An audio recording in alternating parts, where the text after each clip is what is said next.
উনি এই দেশের নাগরিক। উনি যখন ইচ্ছা আসতে পারেন। কথা হচ্ছে যে কেউ কেউ বলছে ওনার কাছে তো পাসপোর্ট নাই, ওনার কাছে তো যে ট্রাভেল ডকুমেন্ট নাই। আপনারা অস্থির হচ্ছেন কেন? যারা এই কথা বলছেন আপনাদের প্রবলেমটা কি? It's not so easy sir, it's not so easy. She is the de facto prime minister, resign করে নাই। নাম্বার টু, ওনার এসাইলাম নাই, ওনার রেফিউজি নাই, ওনাকে ইন্ডিয়া প্রাইম মিনিস্টারের প্রোটোকল দিয়ে রেখেছে। আপনাকে ইন্ডিয়ার সাথে আলাপ করতে হবে, শেখ হাসিনার সাথে আলাপ করতে হবে, প্রায় পাতায় বসে আপনাকে এই সিদ্ধান্তগুলি নিতে হবে। It's not so easy sir, it's not. আপনি তো ওয়েট করেন, নোটিশও দিতে পারবেন না। আমার মতে legally she continuous to be the de facto prime minister, but আমার একটা ডিজোরে প্রাইম মিনিস্টার আছে। এখন ধরেন যদি শেখ হাসিনা বা India they want to create a problem, they can. Example আছে, প্রেসিডেন্টস আছে, আপনার লিগাল প্রেসিডেন্টস আছে। কি আমরা এই দেশটাকে ভাগাভাগি করব? গভর্নমেন্টের কোনো মন্তব্য নাই। হ্যাঁ, এখন পর্যন্ত কারো মন্তব্য পাওয়া যায়নি। Correct, correct. So you can understand যে গভর্নমেন্টের সিচুয়েশনটা কি। গভর্নমেন্ট জানে এবং বুঝতে পারছে এইসব আমিনুল টামিনুলের আর এই যে নাহিদ তাহিদের বক্তব্য দিয়ে তো কিছু হবে না। It's the government which is in charge. Government will have to decide. Government is quiet, একদম চুপ। অ্যাডভোকেট মহসিন রশিদ, অ্যাডভোকেট মহসিন রশিদ, আপনার কাছে প্রথমে যে প্রশ্নটি রাখতে চাই সেটি হচ্ছে যে শেখ হাসিনা বাংলাদেশে ফিরে এসে আত্মসমর্পণের যে ঘোষণা দিয়েছেন, এখন তিনি ফিরে আসতে পারবেন কি পারবেন না, সরকার তাকে আসতে দিবে কি দিবে না, নানান ধরনের প্রশ্ন উত্থাপিত হয়েছে। সেই জায়গা থেকে মানবতা বিরোধী অপরাধ ট্রাইব্যুনালের চিফ প্রসিকিউটর তিনি রোববারই মন্তব্য করেছেন যে তার এভাবে ফিরে আসার কোনো সুযোগ নেই। ভারত আইনগত প্রক্রিয়ার মাধ্যমে তাকে যদি ফেরত পাঠায় তবে তিনি ফেরত আসতে পারবেন। আসলে যে প্রত্যর্পণ চুক্তি রয়েছে সেই চুক্তির অধীনে শেখ হাসিনা পড়েন কিনা, অথবা এখানে ভারতকে কেন মুখ্য ভূমিকা পালন করতে হবে, আহ আপনার কাছে সেই প্রশ্ন রাখছি। এবং আপনি চিফ প্রসিকিউটর মোহাম্মদ আমিনুল ইসলামের বক্তব্যের সঙ্গে একমত কিনা। এটা একদমই না ওর বক্তব্যের সাথে।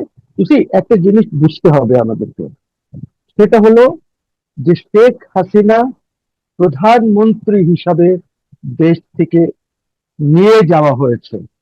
উনি যান নাই, উনি পালান নাই। আমাদের সিকিউরিটি এজেন্সি বা যারা তখন সরকার নিয়ে নিয়েছিল, আর্মি আর এরা, তারা উনাকে হেলিকপ্টারে বসিয়ে, প্রধানমন্ত্রীকে হেলিকপ্টারে বসিয়ে, প্রধানমন্ত্রীকে তেজগাঁ নিয়ে C-130-তে বসিয়ে ইন্ডিয়াতে প্রধানমন্ত্রী হিসাবে ছেড়ে এসেছেন। এবং সেখানে আনুষ্ঠানিকভাবে ভারতবর্ষের একজন মন্ত্রী ওনাকে সেখানে রিসিভ করেছে ওই এয়ারফোর্স বেসে। হুম, তো হুম। কথা হচ্ছে যাকে উনি তখন প্রধানমন্ত্রী দেশে। আমরা সংবিধানকে সম্মানিত রেখেছি। আমরা বলি নাই যে সংবিধান আমাদের এটা বাতিল হয়ে গেছে বা কিছু হয়েছে। সেখানে স্পষ্ট ভাষায় লেখা আছে যে প্রধানমন্ত্রী আরেকজন প্রধানমন্ত্রীকে ক্ষমতা হস্তান্তর করবে। এই সুযোগটা হয় নাই। এখন আপনি দেশের প্রধানমন্ত্রীকে যখন নিয়ে যাচ্ছেন আরেকটি দেশে, তখন নিশ্চয়ই আপনি সেখানকার সে দেশের লোকজনের সাথে, সরকারের সাথে, আর্মির সাথে, আই মিন আর্মি চিফ সেখানকার, ওদের সাথে আলাপ আলোচনার মাধ্যমে নিয়ে গেছেন, ওনাকে রেখে এসেছেন। এখনো দিল্লিতে ওনার যে প্রটোকল আছে, উনি যেভাবে ওনাকে রাখা হয়েছে, it is the protocol of a prime minister. উনি এই দেশের নাগরিক। উনি যখন ইচ্ছা আসতে পারেন। কথা হচ্ছে যে কেউ কেউ বলছে ওনার কাছে তো পাসপোর্ট নাই, ওনার কাছে তো কি বলে ওই যে ট্রাভেল ডকুমেন্ট নাই। আপনারা অস্থির হচ্ছেন কেন? যারা এই কথা বলছেন আপনাদের প্রবলেমটা কি? সে দেশের নাগরিক, সবাই জানে। 12, এই দেশের 18 কোটি লোক জানে যে শেখ হাসিনা বাংলাদেশের নাগরিক। উনি পাসপোর্ট নিয়ে আসবেন, পাসপোর্ট বিহীন আসবেন। আপনারা যখন নিয়ে গেছেন, ওনাকে কি ওই ডিপ্লোম্যাটিক পাসপোর্ট সাথে দিয়েছেন? Did she carry the passport? Did she go to the Indian immigration? Air force বেসে তো কোনো ইমিগ্রেশন নাই। অবান্তর কথাবার্তা বলে লাভ নাই। She is the de facto prime minister of Bangladesh. পরবর্তীতে সিনারিও চেঞ্জ হয়েছে। আমার একটা ডিজুরে প্রাইম মিনিস্টার এখন আছে, তারেক রহমান সাহেব আছেন প্রধানমন্ত্রী দেশের। উনাকে ইন্ডিয়া কংগ্রেচুলেশন জানিয়েছে, প্রধানমন্ত্রী চিঠি, ইন্ডিয়ান প্রধানমন্ত্রী ওনাকে চিঠি দিয়েছেন, ওনাকে দাওয়াত দিয়েছেন with family to come to India. কাকে দিয়েছে? প্রাইম মিনিস্টারকে, তারেক রহমান, প্রাইম মিনিস্টার তারেক রহমানকে। এখন এইখানে উনি যখন ওট নিচ্ছেন তখন একজন উচ্চ, হাই লেভেলের একটা ডেলিগেশন এসেছে, and he was, India was represented. তো এখন কোয়েশ্চেন হচ্ছে যে আমাদের একটা ডাইলেমা আছে। একদিকে আমাদের ডিফ্যাক্টো প্রাইম মিনিস্টার আছেন যিনি রিজাইন করেন নাই। There is no document, there is no instrument to say that Sheikh Hasina is no more a prime minister. She, আমার মতে legally she continues to be the de facto prime minister, but আমার একটা ডিজোরে prime minister আছে। তো এখন কথা হচ্ছে আমার প্রশ্ন হচ্ছে যে এই কথাগুলো তো আপনি বলছেন এবং সেগুলো তো এখন তো প্রায় মীমাংসিত, যেহেতু যে সেই নির্বাচনে যে কজন মানুষই অংশগ্রহণ করুক না কেন, একটা নির্বাচনের মাধ্যমে তারেক রহমান সাহেব প্রধানমন্ত্রী হয়েছেন। আর আপনি উনি ডিজোরে প্রাইম মিনিস্টার দেশের। একটা শব্দ আছে আইনে ডিজোরে, আর একটা শব্দ হচ্ছে ডিফ্যাক্টো। উনি ডিজোরে প্রাইম মিনিস্টার আছেন। আচ্ছা ধরেন একটা কথার কথা বলি, আজকে যদি শেখ হাসিনা প্রবলেমস ক্রিয়েট করতে চায়, সে পারবে কি পারবে না? অফকোর্স সে পারবে। আজকে ধরেন প্রাইম মিনিস্টার সে যদি কোনো নির্দেশ দেয় সেখান থেকে পুলিশকে, আর্মিকে বা অন্য কাউকে, ওর মধ্যে কেউ মানলো কেউ মানলো না, এরকম একটা পরিস্থিতি, জটিল পরিস্থিতি সৃষ্টি হতে পারে।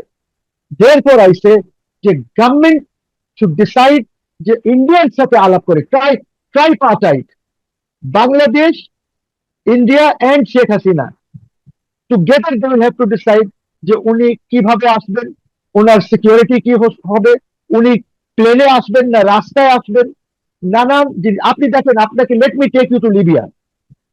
লিবিয়ার আজকে সিচুয়েশন কি? আপনি মেরে ফেলেছেন গাদ্দাফিকে, তারপরে কি হয়েছে? একটি বড় অংশ ওই দেশের ইস্ট এন্ড সাউথ সেটা জেনারেল হাফতারের দখলে আছে।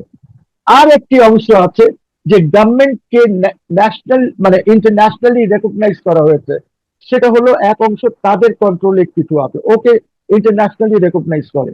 এখন ধরেন যদি শেখ হাসিনা বা India they want to create a problem, they can.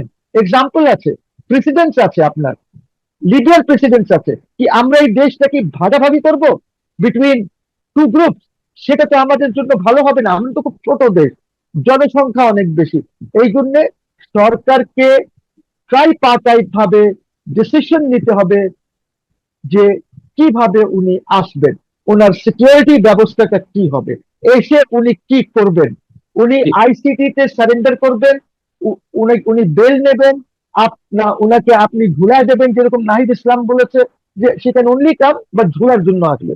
এত তো সহজ না এই সিচুয়েশনটা।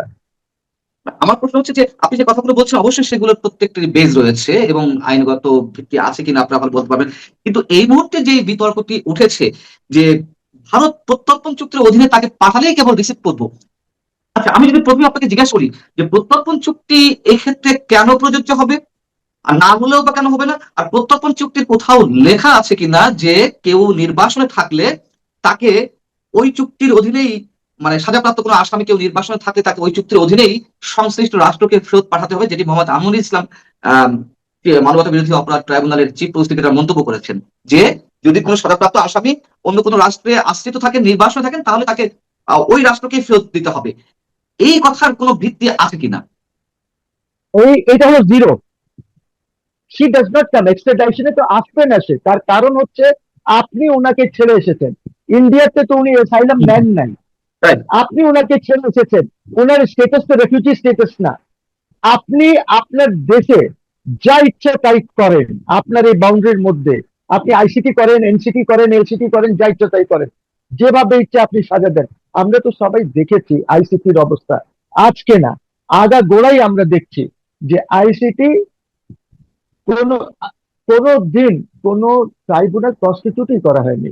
শেখ হাসিনা প্রথমবারের মতন করেছেন, ওটা অন্যায় করেছেন, 24-এ অ্যামেন্ডমেন্ট করে আবার আইসিটি কে, কাজল সাহেবকে সেখানে কাজল যেভাবে কাজ করেছে আইসিটিতে, সে একটি রিভেঞ্জ ভিনজেন্স নিয়ে কাজ করেছে। At least Anisul is not doing that. Anisul যে কথাটা বলেছে, হ্যাঁ আমিনুল ইসলাম যে কথাটা বলেছে, he does not know, because এখানে এক্সপ্লেনেশনের তো কিছু নাই, দের ইজ নাথিং।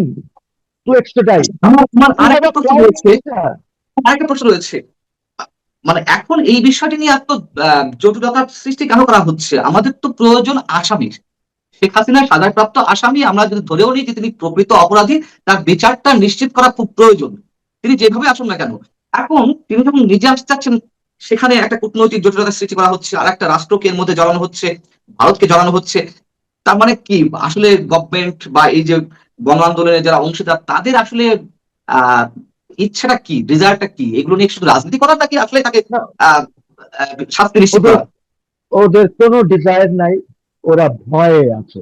ভয়টা হলো যে শেখ হাসিনা আসলে কি ধরনের পরিবেশ সৃষ্টি হবে বাংলাদেশে। এত তো সোজা না। উনি কি শেখ হাসিনা, দেখেন আমি বেশি বললে আবার মনে হয় যে I am defending her. No, I am not defending her, কিন্তু প্রশ্ন যেটা হচ্ছে যে আপনার এত ভয় কেন?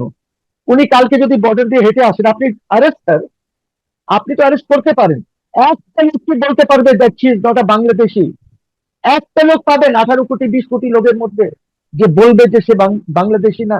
সে তো আসতে চাচ্ছে, সে তো পলাতক না, পলাতক থাকতে চাচ্ছে না। ওকে, আপনি ওকে বিচার করেছেন পলাতক হিসাবে। সি ইজ নট পলাতক। আপনি ওনাকে কেন রেখে এসেছেন সেখানে? সরকার রেখে এসেছে। যিনি তখন কর্তা, জেনারেল ওয়াকারুজ্জামান, যিনি শেখ হাসিনা যাওয়ার আগেই উনি মিটিং এ বসেছেন জামাত, বিএনপি বা আসিফ নজরুলদেরকে নিয়ে। তো ওনারাই তো রেখে এসেছেন। তো ওনারা বলবেন যে কিভাবে আনবেন। আর আপনি তো সব কান্ট্রিকে নিজেই ঢুকিয়েছেন এটার মধ্যে। You have involve. আপনি যদি তখন শেখ হাসিনাকে সরিয়ে দিলেন, আপনি যদি উনাকে এখানে একটা সেফ হাউসে বা প্রোটেকশন দিয়ে যদি আপনি রাখতেন, তাহলে তো আর এই থার্ড কান্ট্রিটা আসতো না। এইটার জোগাড় তো আপনি করেছেন। ওনাকে ডিফ্যাক্টো প্রাইম মিনিস্টার আপনারা বানিয়েছেন। তো এখন এই দায়িত্ব তো নিতে হবে। যা করবেন আপনারা করবেন, আলাপ তো করতেই হবে। উইদাউট আলাপ আপনি কিচ্ছু করতে পারবেন না। আপনি কিচ্ছু করতে পারবেন না, ট্রাই টু মেক আলাপ। তো এটা এত সোজা না, এত সহজ, এত মানে ইজি না। আপনাকে এই জিনিসগুলি সব কনসিডার করতে হবে, নাহলে দেশ উইল বি ডিভাইডেড। হ্যাঁ, আমি পরবর্তী। আপনাকে আমি আপনাকে আমি আপনাকে লিবিয়ার হাফতারের এক্সাম্পল দিয়েছি। জি, না সেটি তো হলে তো মানে আমাদের সবার জন্যই সেটি অবশ্যই অনাকাঙ্ক্ষিত। শুধু অনাকাঙ্ক্ষিত নয়, আমরা তো ইয়েস, এটা কল্পনাও করতে পারি না। এই ইয়েস। যে এখন একটা জটিলতার সৃষ্টি হয়েছে, গভর্নমেন্ট নিতে যাচ্ছে না, ওদিকে শেখ হাসিনা আসবেন, আপনার কি মনে হয় পরবর্তীতে রাজনীতি কোন দিকে যাচ্ছে? শেখ হাসিনা কি সত্যি সত্যি চ্যালেঞ্জ জানিয়ে যদি ট্রাভেল ভিসা নাও দেয়, উনি যেভাবে হোক ঢোকার চেষ্টা করবেন? ঢুকার কি আছে?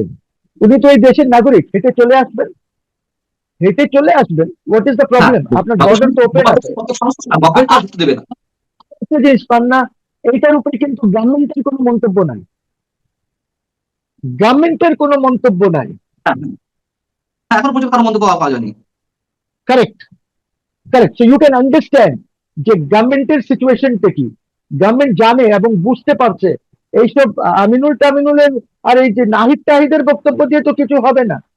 It's the government which is in charge. Government will have to decide. Government is quiet, একদম চুপ। কারণটি কি? আপনার কি মনে হয় কারণটি কি? বুঝতে পারছে, তারপরে তারা কি বলবে, কি করবে? গভর্নমেন্ট বুঝতে পারছে যে আমাদেরকে তো এটা আলাপ আলোচনা করতে হবে, মুখে কথা বললে তো হবে না। It's not so easy, sir. It's not so easy. She is the de facto prime minister, resign করে নাই। নাম্বার টু, ওনার এসাইলাম নাই, ওনার রেফিউজি নাই। ওনাকে ইন্ডিয়া প্রাইম মিনিস্টারের প্রোটোকল দিয়ে রেখেছে। আপনাকে ইন্ডিয়ার সাথে আলাপ করতে হবে, শেখ হাসিনার সাথে আলাপ করতে হবে, পাতায় বসে আপনাকে এই সিদ্ধান্তগুলি নিতে হবে। It's not so easy, sir. It's not. আপনি তো রেড কর্নার নোটিশই দিতে পারবেন না হাসিনার উপরে। সরি, ওইটা বুঝতে আপনি পারিনি। করতে পারেন, ইন্টারপোলের রেড কর্নার নোটিশ দিয়েও তো আপনি কিছু করতে পারবেন না। This is not possible. It will never be served on earth. আপনি বলছেন বেশ বোল্ডলি যে শেখ হাসিনাকে দিল্লিতে আরেকটা রাষ্ট্রের প্রাইম মিনিস্টার হিসেবেই প্রোটোকল দেওয়া হচ্ছে। এটি কি আসলে দেওয়া হচ্ছে? যেখানে যেখানে নরেন্দ্র মোদী ভারতের প্রধানমন্ত্রী আমাদের নতুন প্রধানমন্ত্রী তারেক রহমানকে কংগ্রাচুলেট করেছেন, চিঠি দিয়েছেন, দাওয়াত দিয়েছেন, তার রিপ্রেজেন্টেটিভ ভারতের লোকসভার স্পিকারে এসে মানে ওঠে মানে শপথ অনুষ্ঠানে উপস্থিত ছিলেন। তো সেখানে আবার তারা প্রধানমন্ত্রী মানে সাবেক প্রধানমন্ত্রী শেখ হাসিনাকে কেন প্রধানমন্ত্রীর মর্যাদা দিবে, রানিং প্রধানমন্ত্রী? আপনি জানেন যে শেখ হাসিনা যখন গেল ওই এয়ারফোর্স বেসে নামলেন, ওর পর ইন্ডিয়া একটি অল পার্টি মিটিং করেছে, হ্যাঁ, প্রাইম মিনিস্টার মোদির নেতৃত্বে অল পার্টি মিটিং, সবাই মিলে একটি সিদ্ধান্ত নিয়েছে। ইট ইজ হুম, নট মোদির সিদ্ধান্ত অ্যালোন যে হুম, কিভাবে হুম। থাকবেন, কোথায় থাকবেন, ওনাকে কি প্রোটোকল দেওয়া হবে, কোন লেভেলে ওনাকে রাখা হবে, এইসব। It's the entire Indian state which has worked on this. এত সোজা তো না এটা যে আপনি মুখে বললেন আর হয়ে যাবে, না, আমি এটা আমার বুঝতে প্রশ্ন হবে। বলতে চাই যে তিনি ডিফ্যাক্টো প্রধানমন্ত্রী আইনগত জায়গা থেকে বা আমাদের যে সাংবিধানিক যে বিষয়গুলো রয়েছে অ্যাজ এ লয়ার আপনি আপনার জায়গা থেকে বলছেন, কিন্তু দিল্লিতে কি আসলেই কোনো প্রধানমন্ত্রী হিসেবে তাকে প্রোটোকল দেওয়া হচ্ছে? আর যদি দেয়ও তাহলে কেন ভারত সেটি করবে? এখন এখানকার একজন প্রধানমন্ত্রীকে তো তারা স্বীকৃতি দিয়েছেন। কি, বিকজ এইটা হলো ডিজুরে প্রাইম মিনিস্টার, উনি ইলেকশনের মাধ্যমে এসেছেন, উনি হলেন এখন এই মুহূর্তে রিয়েল প্রাইম মিনিস্টার, ঠিক আছে। কিন্তু শেখ হাসিনা তো ওই স্টেটাসটা লুজ করে নাই, হারায় নাই ওই স্টেটাসটা। ওর কারণ হচ্ছে ওনার সংবিধান, আপনি তো সংবিধানের উপরেই শপথ নিচ্ছেন, সবকিছু সংবিধানের উপরে করছেন। তো সংবিধানে বলা আছে that she will hand over power two another prime minister. এই কারণেই চিফ অ্যাডভাইজারদের সময় বলা হয়েছিল যে এই চিফ অ্যাডভাইজার না, ইউনুস না, ইউনুস বাটপাল না, যারা এর আগে হয়েছেন জজ সাহেবরা, ওদের সময় বলা হয়েছিল দ্যাট হি উইল বি ডিম টু দ্য প্রাইম মিনিস্টার, যেন প্রধানমন্ত্রী উনাকে হ্যান্ড ওভার করতে পারেন। আবার ইলেকশনের পরে ওই চিফ অ্যাডভাইজার আবার হ্যান্ড ওভার করে দেবে প্রধানমন্ত্রীকে। এই জটিলতাগুলি তো আছে, আপনি এই জটিলতা থেকে বের হয়ে আসতে পারছেন না তো এখনো। এই জন্য ট্রাইপার্টাইট একটা এগ্রিমেন্টের মাধ্যমে Sheikh Hasina will come to this country. তারপরে সারেন্ডার করুক, উনি আদালতে যাক না যাক কি হবে, বাট আপনি ডায়ালগ ছাড়া, ডায়ালগে ইন্ডিয়া থাকবে, বাংলাদেশ থাকবে, শেখ হাসিনা থাকবে। আবার আবার গভর্নমেন্টের পক্ষ থেকে ঠিক নয়, বিএনপির কোন কোন শীর্ষ নেতা বলছেন যে এখানে শেখ হাসিনা কোনো ফ্যাক্টর নয়, শেখ হাসিনা কোনো পক্ষ হতে পারে না, পক্ষ দুইটা, একটা হচ্ছে আহ বাংলাদেশ সরকার আর একটা হচ্ছে ভারত সরকার। আপনি তাদের এই বক্তব্যকে কিভাবে মূল্যায়ন করবেন? তারা অবুঝ, তারা জানে না, দে হ্যাভ নো আইডিয়া যে কান্ট্রিজ কিভাবে চলে, ডিপ্লোম্যাটিক ইয়েটা কি হয়, কোথায় কি আছে, আইনের কি সিচুয়েশন আছে, দে হ্যাভ নো আইডিয়া, দে অবুঝ। এই এই এই জন্যই তো সরকার কিছু বলছে না। হুম। এইগুলি এমনি, এইগুলি এইগুলি এমনি ওই একটা হয় যে আপনি স্টেডিয়ামে ফুটবল খেলেন, একটা হয় যে কিছু ছেলেপেলেরা রাস্তায় খেলে, এরা হলো ওইটা, they are not a recognize team যে কিছু বুঝবে। এইটা তাহলে এটা যে কোনো ভ্যালু পায় না। এর সমাধানটা কোথায় গিয়ে ঠেকতে পারে? আর সমাধান না হলেও কোন অনিশ্চয়তার দিকে আমরা যাচ্ছি? আপনার শেষ মন্তব্যটি জানতে চাই। আমি আপনাকে একটা এক্সাম্পল হাফতারের দিয়েছি, জি। আপনি ইন্ডিয়ান পস্টারিংটাও জানেন যে কি আছে। তো এই অ্যানালিসিসটা আমি মুখ থেকে কিছু না বলে এটা বুঝতে পারছেন যে কোথায়, আমি এই কারণে তো দিলাম। দেখেন, সিমিলার সিমিলার অবস্থা হয়েছিল হন্ডুরাসের, এই হুম, আমেরিকান কনস্পিরেসি। হ্যাঁ, হন্ডুরাসের প্রেসিডেন্টকে তারা সরিয়ে দিল, হন্ডুরাসের প্রেসিডেন্ট কস্টারিকা চলে গেল, ঠিক আছে। বাট ওইখানে সিচুয়েশন ওয়াজ ডিফারেন্ট, ডিফারেন্ট এই কারণে ছিল বিকজ উনি যে কস্টারিকা গেলেন, he did not go as the president, উনি পালিয়ে গেলেন কস্টারিকা। এইখানে পালানো হয় নাই, এইখানে আপনি হেলিকপ্টার C-130 SSF ট্রেনের মধ্যে সব নিয়ে গিয়ে রেখে এসেছেন, আপনি সিকিউরিটি সাথে গেছে, কিন্তু বুঝছি, আপনি কি C-130 ফ্লাই করতে পারতো ইন্ডিয়ান এয়ার স্পেসে উইদাউট দেয়ার কনসেন্ট? আপনি আমাকে বলেন, পসিবল ছিল? ছিল না। সেটাই। So, এই এই জিনিসগুলি তো বুঝতে হবে, খালি মুখে একটা কথা বলে দিলে তো হবে না, তো নানান ঝামেলা আছে তো। এন্ড আই থিঙ্ক এই এই ক্যাপাসিটি ক্রিয়েট করতে হবে, ডেপথ ক্রিয়েট করতে হবে টু রান দি গভর্নমেন্ট, তাহলে মুসিবত হয়ে যাবে। মুসিবত তো শুধু বিএনপি বা গভর্নমেন্টের হবে না, দেশের আর রাষ্ট্রের জন্য মুসিবত হয়ে যাবে।